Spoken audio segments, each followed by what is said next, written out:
তেখেতৰ লগত লগ দিব লাগিব। এদিন আহি মেলি ভাগৰি গলে নহব, দিনে ৰাতিয়ে থাকিব লাগিব। পাৰিব নাই? কাৰণ এই সমষ্টিটো কাৰ সমষ্টি হয়? এইটো আমৰি সমষ্টি। ইয়াৰ ইতিহাস আছে। কোনে গঢ়ি থৈ গৈছে কাৰ্বি আংলং? জোৰকে কওকচোন, কাৰ্বি আংলং কোনে গঢ়ি থৈ গৈছে? জোৰকে কওক। শুনি পাব লাগিব গোটেই অসমবাসী ৰাইজে, কাৰ্বি আংলং কোনে সৃষ্টি কৰি থৈ গৈছে। আৰু চেমচন সিং ইংতিৰ মাতৃভূমি হয়, নিজৰ জন্মৰ ঠাই হয়। আৰু এইটো ঠাইৰ মানুহ ইমান কমজোৰ হলে নহব। কি কমজোৰি আহিছে নেকি? চেমচন সিং ইংতি ছাৰৰ জন্মভূমিৰ মানুহ ইমান কমজোৰি হলে নহব। আমি জানো কাৰ্বি মানুহে নিজৰ মানুহ মৰিলেও 2-3 ৰাতি ৰখেন নাই?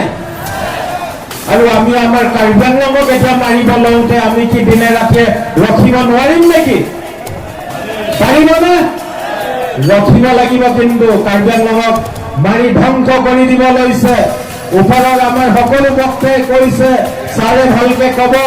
আৰু এই মুহূৰ্তত আপোনালোকে ধুই বই খাই থাকিলে নহব। যিটো এই একদম ভূত আছে, টিছো বুলি কয় নেকি, যিটো ভূত আত্মাটো, সি নামি আহিছে ইয়াক খাব কাৰণে গুৱাহাটীৰ পৰা, দিল্লীৰ পৰা, গুজৰাটৰ পৰা। আৰু তাৰ বিৰুদ্ধে আপোনালোকে যুঁজিব লাগিব। আৰু তাৰ কাৰণে সাজু হওক। আমি সকলোৱে সাজু হৈছো। আমি বোকাখাটৰ পৰা আহিছো। আজি আমাৰ জয়ন্ত দাসক গুৱাহাটীৰ পৰা আহিছে, ৰাভা হাছঙৰ পৰা আহিছে, লুৰিণজ্যোতি গগৈ ডাঙৰীয়া আহিছে, অখিল গগৈ ডাঙৰীয়া আহিছে, আমাৰ ৰাজু দা আহিছে গোলাঘাটৰ পৰা, অসমৰ বিভিন্ন প্ৰান্তৰ আমাৰ চিকাৰী আহিছে, তেখেত আমাৰ মিকে বামুণীৰ পৰা। কিয় আহিছে? কাৰণ আপোনালোকৰ লগত থিয় হয় কাৰ্বি আংলঙক ৰক্ষা কৰিবৰ কাৰণে। আৰু এই কথাটো আপোনালোকে সহজে নলব। আমাক কিন্তু আনচাৰ লাগিব। এতিয়াৰ পৰা আমি ষ্ট্ৰিক্টলি কৈছো, ইয়াৰ পৰা এই মিটিং শুনিব আহিলো সেইটো নহয়। ইয়াৰ পৰা ঘূৰি গৈ আপোনালোক যদি আজি 1000 মানুহ আহিছে, নেক্সট মিটিঙত আমি 20,000 মানুহ হব লাগিব। পাৰিবনে? 20,000 মানুহ লাগিব। আৰু 20,000 কাৰ্বি আংলঙৰ বিভিন্ন জাতি জনগোষ্ঠী ইয়াত তিৱা আছে, বড়ো আছে, অসমীয়া ভাষিক মানুহ আছে, সকলো আদিবাসী মানুহ আছে। সকলোৱে মিলি আমি একেলগে শপত খাব লাগিব যে আমাৰ ছাৰ জন ইংতি কাঠাৰৰ নেতৃত্বত, বিক্ৰম হানছেৰ নেতৃত্বত আমি কাৰ্বি আংলঙক উদ্ধাৰ কৰিম। কৰিব পাৰিম নে? ধন্যবাদ। আৰু জোৰকে কওক, কৰিব পাৰিম নে? এতিয়া আমি অলপ শ্লোগান দিব লাগিব। Karbi Anglong long live, Karbi Anglong long live, Karbi Anglong long live, APHLC long live, APHLC।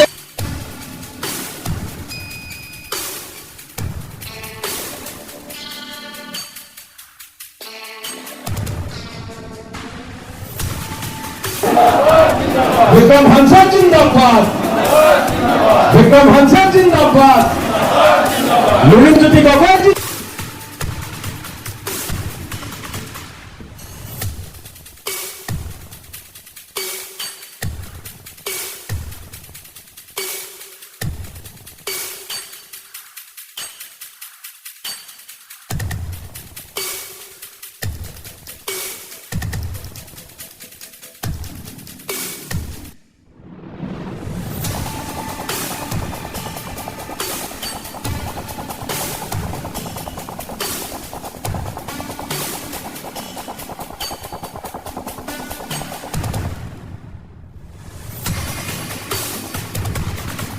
গাঁৱত কাম কৰিব লাগিব।